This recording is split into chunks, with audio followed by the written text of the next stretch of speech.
Welcome to the फिल्मी जानकारी। और आज के वीडियो में हम एक्सप्लेन करने वाले हैं भोजपुरी फिल्म पटना से पाकिस्तान की कहानी। तो वीडियो को पूरा देखें, वीडियो पसंद आए तो लाइक करें, चैनल को सब्सक्राइब करें और अपने दोस्तों को भी ज़रूर शेयर करें। तो कहानी की शुरुआत में हम दीनानाथ शास्त्री को देखते हैं जो अपनी बीवी के साथ कहीं से आ रहे होते हैं। ऐसे में उन्हें एक बच्चा मिलता है जिसे वो अपने साथ घर लेके आते हैं, पर उनकी बीवी मना करती है और वो उनकी नहीं सुनते और साथ ही उसका नाम रखते हैं कबीर। सीन यहाँ से 25 साल बाद शिफ्ट होता है जहाँ कुछ आतंकवादियों ने एक मंदिर में कुछ लोगों को बंदी बना रखा है ताकि सरकार उनकी डिमांड पूरी कर सके। ऐसे में मंत्री और विधायक दोनों कुछ कदम नहीं उठा पाते और काफ़ी देर होने लगती है। साथ ही हम शोएब खान और बजरंगी को देखते हैं जिनके फैमिली मेंबर्स उस मंदिर में मौजूद थे क्योंकि वो गए थे एकता संगठन के लिए। जिसके बाद कबीर की एंट्री होती है जो मंदिर जाके आतंकवादियों को मारता है और सबको बचाता है। खबर अखबार में भी आती है और यहाँ से खबर पाकिस्तान में पहुँच जाती है। यहाँ हम दाऊद हसन को देखते हैं और ये वही दाऊद हसन है जिसने ये आतंकी हमला करवाया था कि उनकी डिमांडें पूरी हो सके, पर उनका मिशन फेल हो जाता है और वो प्लान करता है कि अगली बार दोबारा हमला करेगा और कबीर को भी मारेगा।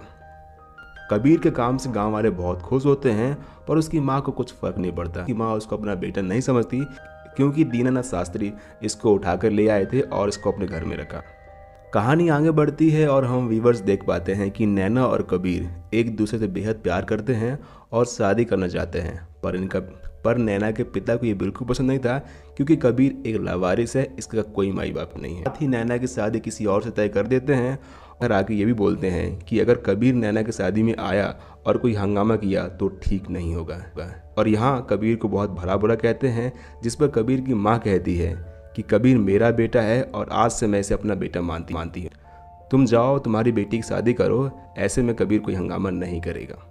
नैना की शादी एक मंदिर से हो रही होती है और नैना की शादी में काफ़ी गांव के लोग गए होते हैं। कबीर मंदिर के बाहर ही रहता है, वो अंदर नहीं जाता क्योंकि उसे नैना ने कसम दी है। ऐसे में शोएब का भतीजा जिसे बाथरूम आ रहा होता है वो बोलता है कि शोएब चाचा चलो मुझे बाथरूम करवा के ले आओ। और शोएब और उसका भतीजा दोनों बाहर आते हैं, जिसके बाद मंदिर में एक बहुत जोरदार धमाका होता है, जिसके बाद मंदिर में जितने लोग मौजूद थे सारे के सारे मारे जाते हैं और ये सीन वाकई में बहुत ही दर्दनाक था। इस धमाके में कबीर के माँ बाप और बाकी सारे लोग मारे जाते हैं। कबीर इसके बाद पुलिस स्टेशन जाता है ताकि वो रिपोर्ट लिखवा सके, इसलिए मुजरिम को सजा दिलवा सके।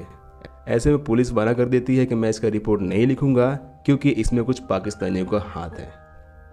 यहाँ हम देखते हैं कि दाऊद हसन को पाकिस्तान का पुलिस वाला धमकी देता है, तुमने जो काम किए हैं उसे कबूल करो और अपना सरेंडर करो ताकि तुम्हारी जान बच सके, अगर नहीं तो तुम्हारे खिलाफ एक भी सबूत मिला तो तुम्हें मैं अंदर डाल दूंगा।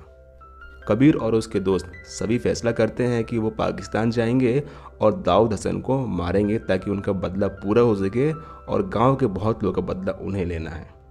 ऐसे में वो पासपोर्ट ऑफिस जाते हैं और अपना पासपोर्ट बनवाते हैं। इसके लिए पासपोर्ट ऑफिस में मंत्री ने फ़ोन करके मना किया है कि कबीर और उसके दोस्तों का पासपोर्ट नहीं बनना चाहिए, पाकिस्तान नहीं जा सके।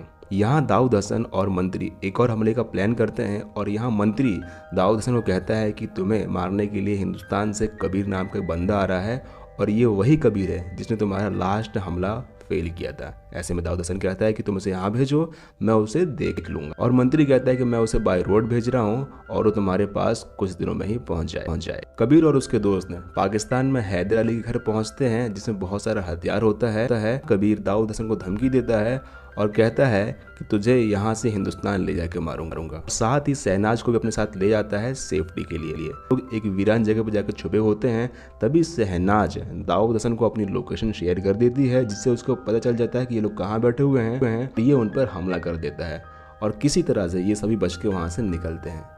फिर कबीर शहनाज को बताता है कि मैं यहाँ पे क्यों आया हूँ और मैं दाऊद हसन को क्यों मारना चाहता हूँ। ऐसे में शहनाजी फैसला करती है कि वो कबीर का साथ देगी और वो उसका साथ देने को रेडी हो जाती है।